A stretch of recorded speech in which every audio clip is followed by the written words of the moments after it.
Bit of a busy episode to kick off the series. While I was doing a little bit of research about the team as well, I found out they've got the worst nickname in footballing history. So of our three things to cover, we've got the Champions League draw, one thing that I'm loving straight away, which I'll cover very shortly, a game against Hertha Berlin, and then transfer deadline day. So, I mean, what more could you ask for? We've already made a few signings. One of them's on screen now. I'm not taking the piss with the signings. They may be quite old, but they're going to do a good job for us, and they're cheap because we've got no money. Hopefully, we've got some tangibility to be able to do something in deadline day when that comes through. I've also had a little bit of a tweak and whatnot with the tactics over the first few games. I've got one that I'm pretty happy with, so we're just going to roll with that, stick with it, see what happens. The thing that I'm happy about with the draws, turns out you can't accidentally skip past it anymore, which is wonderful. You can clip, skip, draw, which is what I nearly did, so ignore that. Music. I didn't expect music. Got everyone? Oh, it just cuts off. Well, fair enough. Are we start draw? We'll go with start draw. So, while he's going through this, dependent on how long it takes, I may very well speed it up a little bit. I will ask if you would do me the massive favour of liking, subscribing, show support on the channel. It would be greatly appreciated. We've, as I say, yeah, we've got a new series coming out, new game. It's where you want to jump on board. I'm going to be advancing through these a little bit quicker because I'm going to level with you. It's taking the mick. It's quite long. So we'll throw the first teams out. We are going on to part 2, which still isn't ourselves. So we'll throw these out as well. Because as we know, we don't... I'm all for a draw. Fair dues. Right, this is us. Obviously, we can't come into this part. This group, sorry, because there's already a German team in there. So there's no concern to us. Shakhtar lining up with Frankfurt and Liverpool, which... It's tricky. It's a big old stinky draw there. Madrid and Milan. Oh, thank God for that. I was going to say hopefully it's not us. It's not. It is Bayer Leverkusen, though. We have already played them this season. Didn't go well. Madrid and Juventus. Don't do it. I don't want that. Brilliant. Benfica have got it. Splendid. PSG, Tottenham. Don't want that either. I don't want any of them. To be quite honest, it's Champions League. It's going to be hard. Who is it? It's us. So, do we have anything going on? This isn't looking good for us. Well, fair play. I understand that. We'll jump through. We'll see the final teams coming through. So, Frankfurt, Liverpool, Shakhtar, Olympiacos. I wish there's a way you can make it a little bit quicker. It's quite long. I'm not going to sit here for 3-4 hours waiting for this to come through. They're going to get Red Star. Got a feeling. You ready? Brace yourself. We've got another 5 minutes before this comes out. Dynamo, that's what I said. I'm going to skip through. So, Trabzonspor joins Juventus, Real and Benfica. From ourselves, I'll take Celtic. We've got Red Star. See, that's what I knew. Man City, Leipzig, Sporting and Marseille. It's a pretty decent group, to be fair. It's quite a lot of strong teams. Celtic, Chelsea, Salzburg and Ajax. Pretty easy group there for Chelsea, to be fair. Porto, Sevilla and Parthenope. They're not a new team. Apparently they don't have the rights for Napoli. And then Bayern, Barca, Inter and Club Brugge. Rest in pieces, Club Brugge. It's been nice knowing you all. That is horrific. I do like this overview though at the end. That's pretty tasty. Quite quite a tricky group there, Group H. Our group is not going to be fun. I think we might be able to squeeze ahead of Tottenham. PSG is going to be one hell of a challenge. So our expectations ahead of the game. We have Hertha Berlin. We are going to the Olympia Stadion Berlin. The board, I just want some attacking, entertaining football. Little bit of a cheeky spoiler there. Anticipating to be spoiled by some exciting attacking football. I can't promise that. And they're hoping that Pepe makes his debut. Yes, it is that Pepe. I haven't seen this screen yet. Looks quite cool. Let's flip that upside down. Obviously, we want to go from most recent to oldest. We haven't sold anyone as of yet. We have got someone in the pipeline, possibly on their way out. Players that we've bought in. I have signed Aymar Dedic, who's a right/left back from Austria. We picked him up for £7 million, some of it over future fees. looks like he should do a good job for us.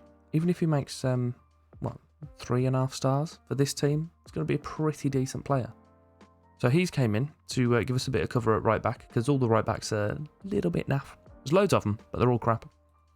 And yeah, I wanted a new striker, so I've signed Edin Dzeko. He's 36. However, he scored 3 and 3 in the Bundesliga so far. Has missed a penalty as well, so if you can ignore that, that's fine. It was for his hat-trick in the last game. But, I mean, look at his stats. He's 36, fair enough. He's not the slowest, considering he's so old, but he is nice and strong. Got a good old jumping reach, finishing, etc. He's basically Haaland, but significantly slower. And older. And not Norwegian. So, basically the same player. And then Pepe, who's 39. He just is. His stats look pretty strong, though, to be fair. Attributes. Don't call them stats. People get upset. He's going to do a job for us. He's signed on a 2-year contract. He's our best centre-back, which is concerning. But also the truth. But it looks like he'll do a pretty good job. And his wages aren't astronomical as well, bearing in mind. So I think he's a good signing for us. So we've got our game away against Hertha Berlin. Before we jump into that, though, I will kind of update you on what we've done games-wise. So we'll jump away from the squad. I've played 4 games. We've been in the cup, nearly got knocked out. That was awkward. We played against a team called Wilzin. We were playing a 4-4-2. I was that lost with tactics. It was going all right. Then they scored quite early in the second half. Schlotterbeck decided to get himself sent off. They scored from the resulting penalty. Then we took them to penalties. We were literally on the way out. Kobel made a save on the final penalty to keep us in it. And then in sudden death, Brandt scored. Kobel made a save once more. Hero of the day. We're through to the following round. Our first game of the season was a 4-2 loss against Bayer Leverkusen. They scored. We scored really early. They scored then 2 goals quite close. We scored really late to get the point, and then they scored a further 2 goals after that and sent me home upset from our own stadium, which is even more upsetting. Followed that up with a 3-1 win. I'm not going to click into all these against Freiburg. This is when we changed into our 4-3-3 tactic, which we've just seen. I'll go into a little bit more depth shortly. Seems to be doing the job. Goals from Ozcan, Dzeko, and Hazard. And most recently, apparently I'm clicking onto this one. I didn't mean to. A 4-0 win against Werder Bremen. Dzeko getting a brace, Adeyemi, Bellingham, and then Dzeko missing a penalty late in the game. Which, to be honest, was a bit of a soft penalty, so I wasn't that upset. And it was 4-0. So it's probably another reason why I wasn't upset that we missed the penalty. Our team selection. We've not got the best squads at the moment. See, look how many right backs we've got. And they're all just okay. So we're going to give Dedic time ahead of everyone else because he's young. We're going to play Pepe and Mats Hummels at centre-back, with Schlotterbeck lining in at left-back at the moment because Guerrero's picked up an injury. Also said he wants to leave at the end of his contract, so I'm probably going to sell him. We have Dahoud playing just in front of the back 4, with Bellingham and Chan as our centre-mid. Hazard and Royce outside, with Dzeko up top. We go in with a kind of a sit-back, mid-block. I did have it as a low block, but I think it was a little bit too far back for me. The defensive line drop off because they're all old and slow. Then when we go in possession, we just run at them with our players that aren't old or slow. That's pretty much the game plan. A corner. Darida putting it in for Hertha Berlin. Kobel collects happily. He should play this short to his centre-backs or full-back. So look, you've got like a line of 5 players here who just sat there. That is definitely not short. But he is launching it up towards Dzeko at least, so we have got a chance of winning these headers. Luca Baiko and Kenny out on the right side for them. So, kind of idea is, we'll let you attack a little bit, and then once they start to getting towards our kind of half, our third, is when hopefully they shouldn't see much. Well, he's just walked through the whole time. That didn't prove my point very well. Hopefully they shouldn't see much fruits of their labour for that, but they just did quite easily, which is not ideal. Darida puts the ball in towards the back post, and Hummels nods away for another corner for him. Schlotterbeck Forwards towards Dzeko. I've just realised I've left Schlotterbeck in. I could have put Paslak in. It's not Paslak, is it? It is. Yep, no, I forgot his name. The left back that used to play for Hertha Berlin. I'm 90% sure my goalkeeper just ran past that. What's what are you playing at? So Christensen just lumps it forward. The centre-backs have no interest in picking up the ball, so that's cracking work from Hummels there. And then the goalkeeper just runs forward. There's no intention to actually try and make a save. I think he was trying to kick it. We have a corner. Right, we're going to score from this. Royce, towards the near post here. We've got no players there. Don't do that. Oh, jeez, what a save. I thought Dzeko had climbed, scored a goal. We're all going to celebrate. You were going to stop thinking I was an idiot for signing someone that's 30. Oh, what a goal. Well, fair play. That, I mean, I took my breath. Just kind of stopped me speaking. Which you need sometimes, to be fair. Hazard knocks it across. Bellingham runs across and just absolutely puts his foot through it.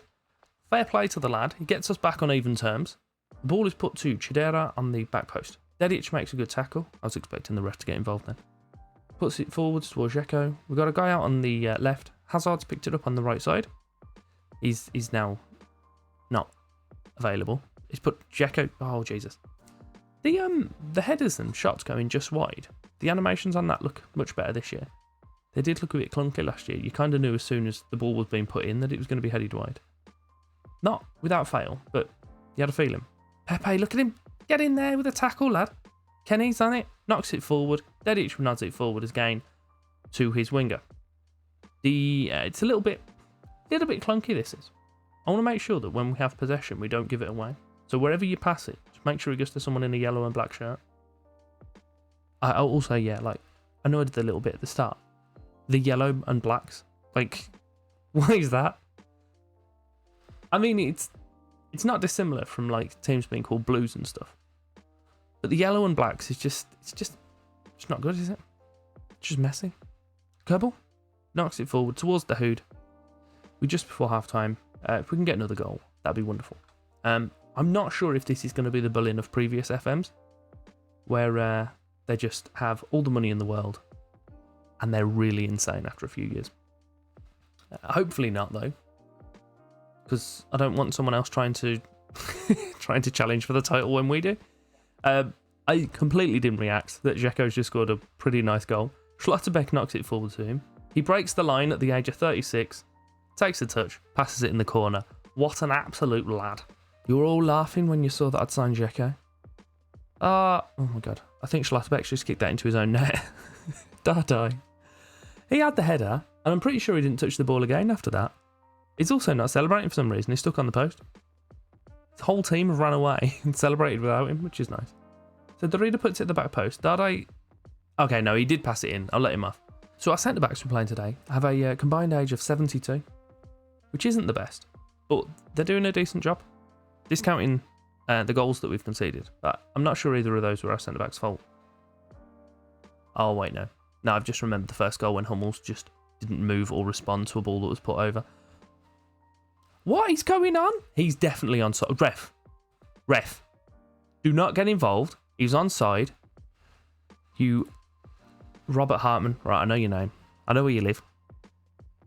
It's alright. The threats work, guys.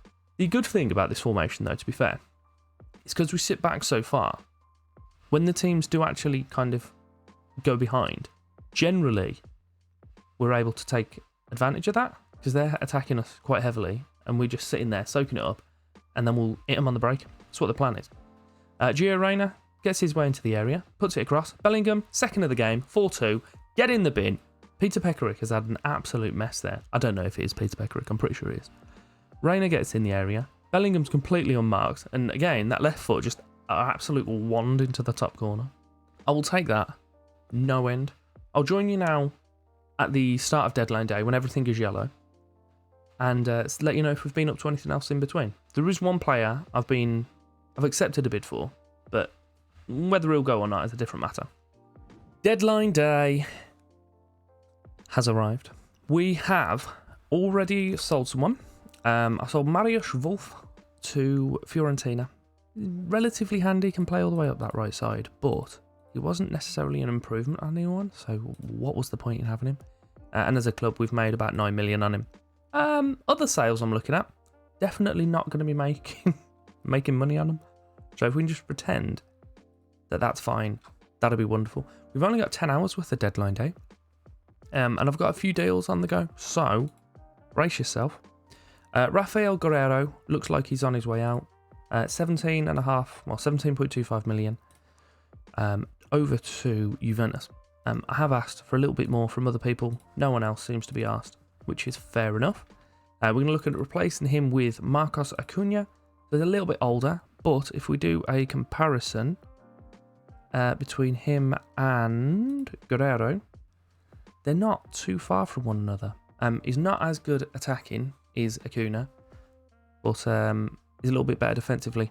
Doesn't necessarily mean he's bad attacking at all. It's just that Guerreiro was insane at it.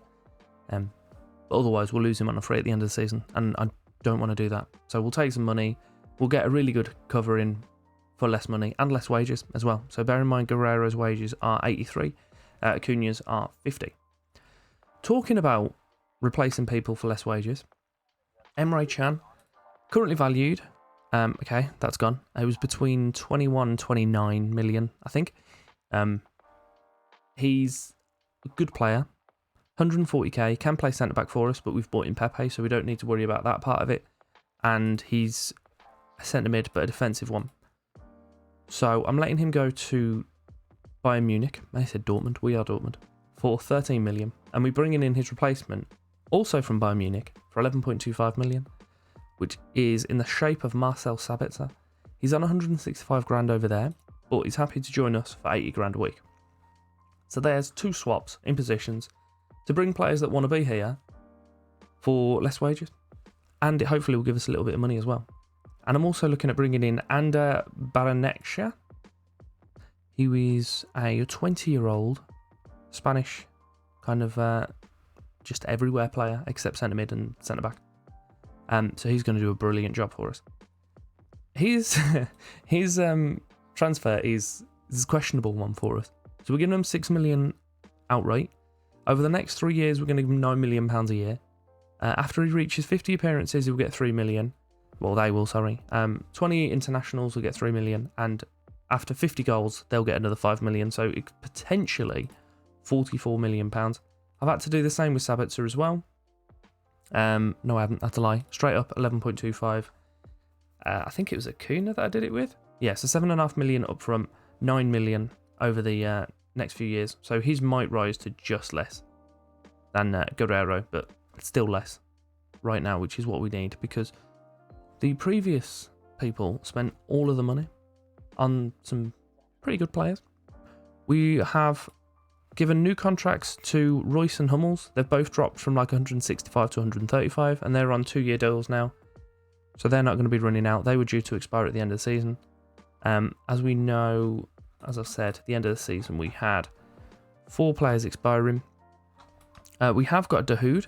He's due to expire. I might offer him a new contract. I might let him go because he's looking for about 100 grand a week. I'm not sure if that's viable. We'll see how he does till the end of the year. But obviously he's going to be challenging with Sabitzer as well now. Modeste is also running out at the end of the year. 83 grand a week. Probably not going to play. I have tried to sell him, but no one's interested, which is unfortunate. And on the talk of big wages, Thomas Meunier, I've been trying to offer him out. Literally no one's interested. Al Ain are interested as a transfer. I offered him directly to them, and they did literally nothing. Ansu Fati is available between 29 and 42 million. Do I look at bringing in Ansu Fati? I'm going to have a little butchers. I don't think it's going to be viable, but we'll see what we can do. I'm thinking what we've been doing is just offer the whole shebang here, like 48 million. And then they're like, okay, so they want 11.25 up front, 37 over the next few years. So if I drop that to 30, and then that to 10, what are they saying? Fair enough, I still want some more. 10 and 36. We'll leave that there. I'm not sure we'll have the money to bring him in, but if we can do, obviously I'm going to try and do so. It would mean that I'll need to try and get some money elsewhere. And we can get money in the shape of this little fella is interested. Well, I don't know if he's interested, to be fair. But Liverpool are definitely interested. And we're looking at probably north of 100 million for him. So, potentially, if he does go, we've got the ability to be able to bring in Ansu Fati. He wanted 205 grand. I can offer him 10. It's not quite what he's looking for, so we'll have to walk away from that. So maybe I was a little bit too eager with that offer. There's a fella called Thapelo Maseko from Supersport, and he's got an A+. So, we'll bring him in. Why the hell not? Let's trust the board. We know Dortmund do a madness. We find in random youngsters. What am I doing?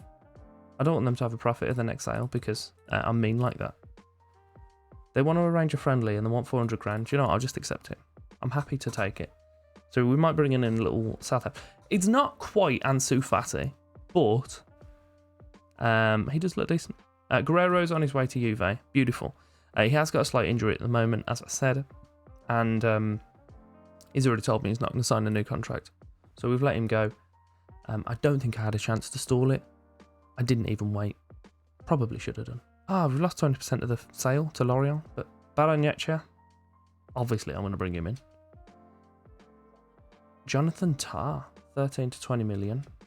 Could have been interesting. Oh, look at that. Record signing. Just made a record signing, guys. Ignore that. Pretend it didn't happen.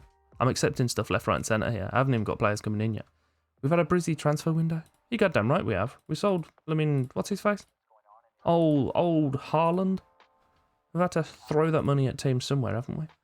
I won't do the squad numbers yet, or the squad reg, because there's no point. So, Sabitzer and Acuna can both come in. Have we got the money? 8 and 12, 20 million. Beautiful, we have got the money. I think that's us done with our transfers at the moment, unless we spy something. Oh, do you know what? Of course he's not done. We've got to bring in Maseka. Royce drops... Oh, yeah, so Royce was concerned about the sale of Emre Can. Literally 10 minutes later, we bought in Sabitzer, and he's like, yeah, it's all right, boss. Don't worry about it. You had it covered all along. Should be trusting me. I know what I'm doing. He's a world-class midfielder. There's also a step up from Emre Can as well, which is impressive. So, we'll jump to the Around the World section. There's 5 hours left. If there's no other business that we're going to be covering, I might just skip through to the end and let you see the team as a whole. Unless I do stumble against someone. So, Thapelo Maseko. He's got 1.5 star potential at the moment, and he has the potential of being a Bundesliga standard, which is alright. 400 grand. I'll take that. And the window has closed. We did do a little bit of business, but none of it came through before the end. Porto came in for Meunier, who we then rejected him, which is a shame. I assume because they can't offer him the wages that we're giving him for 2 more years. And then a fella called Manuel Monaco popped up. At the age of 20, with a little bit of potential, looks all right. So I made an offer for him at 1.9 million. We'll see when he eventually comes to us in January, if that's any good. I haven't actually completed the deal yet. It was just about to do so. Transfer window finished, and it cancelled the deal, rather than letting me confirm it after, and just obviously not getting him in time. Just come through us in January, but it's fine. It's perfectly fine where we are. So, our team squad tactics, the whole shebang is now as this. If we look at our best 11, Kerbal in goal. It has Schuler at right back, but we're going to override that and put in Meunier. I'm just going to play him. If we're paying him so much money, I'll play him. His stats look decent, and I'm trying to retrain him as kind of this holding mid-role as well. So he may stay and might actually become a really strong player for us. But those wages were getting me in the position where I thought we might be able to get rid of him. Centre-backs are Pepe, Hummels, and then we have Acuna at left-back. All of our defence are at least 30, which is a slight issue. Dahoud is at the base of the midfield with Sabitzer and Bellingham alongside. I could probably drop Sabitzer back here, but it's not really compatible. So I think he's good to be able to be an attacking player, because I'm pretty sure he used to play up here for Leipzig. So he'll definitely do a job if we win and we're expecting him to push further forward. We have Hazard, Royce and Dzeko as the front three, but no, Obviously, we've got the possibility of Giovanni. What's his name? That Baronetcha can come in. Striker, we've got Adeyemi as well. So we've got a nice little bit of rotation there. I think we've had a wonderful time in the transfer window and we've done a decent job there. So we'll come back next episode for the games against Leipzig and then PSG at home in the Champions League. I'll let you know obviously what happened in the first game against Red Star, and then obviously we'll see where we are from there. But if you have enjoyed today's episode, do me a favour, like and subscribing. As I mentioned earlier, it'll be beautiful. There'll be some items on screen so you can carry on watching. And thank you very much for your time.